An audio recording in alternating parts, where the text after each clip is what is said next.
The National People's Party (NPP) today welcomed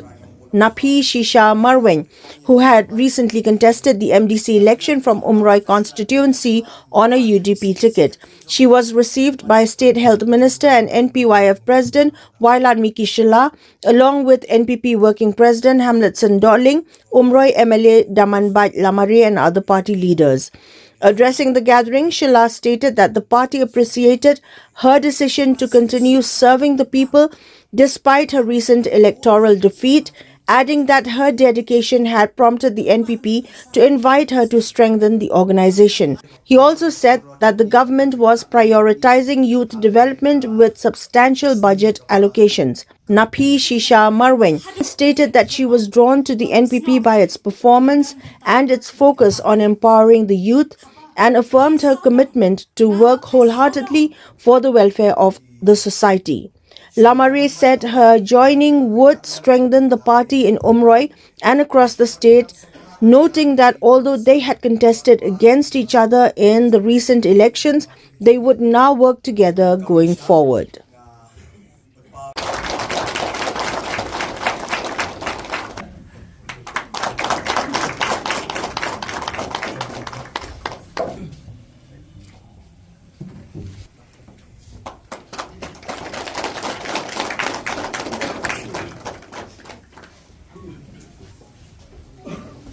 Ke ke pelong yang bat ke ke penkring yang haduk kini klemat bangan snokti bangan don benta bat kini ke parti NPP haba pi pai saudong nga pai saudong yang shibun ki kamba ki bagani ke parti kalale shibun ki mati trekam ki bagani ke parti kalale shibun ki kampenroi ke bakalawanra haki department ki baper But kamtam ki schemes ki bagilala banwanra banyo jingmentoy ki nong shnong hapo kajala kajongi but kadeiru hapo kajingilam jong imentri rangba jongi isa Konrad sangwa ibalongru I president jong kene ke National People's Party but ka kunhun kajongi barok away but habang apaipat syakamat kabakam don kam kabakam kongsan kadai bangin pinkintiu ki para samla ki jongi bamangi ki khon samla ngidai kalawe jong karibat kajat pinriu bang ngayo bakani ka party kadai ka youth centric party but lingba ka jingtre ka jongi ka jingdon ka jonga bat kani ka party ngin thau ki la ki linti kungno bangin la bangin yarap bangin kintiu yagi para samna ke jangi par habangi phaipan shikinong yalam shikinomi khamat jong kani ka party kum I menteri jongi belong state president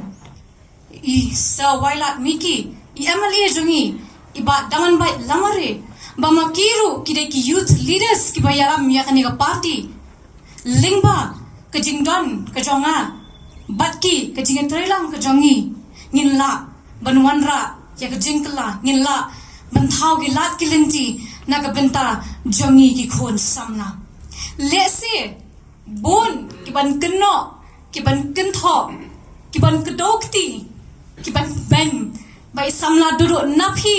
ne ikong napi marwen idai samla iba kentiap seng dang ye kun election shisen la kentiap seng no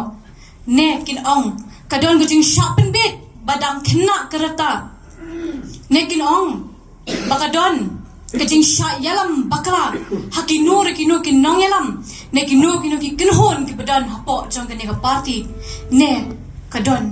gujing terwa shimet banyo jing mentoy kum baki ong de ktin nongway opportunist I am not an opportunist leader henreng adiga kon samla kabas kem ya nongrem habang mi siya jeli politics but nga donru ka minsim ka jing smoke ya nagabenta ki para samna ki jongi khamtam ki para samna ki badan hapo ka constituency ka jongi but khamtam hapo ka jela ka jongi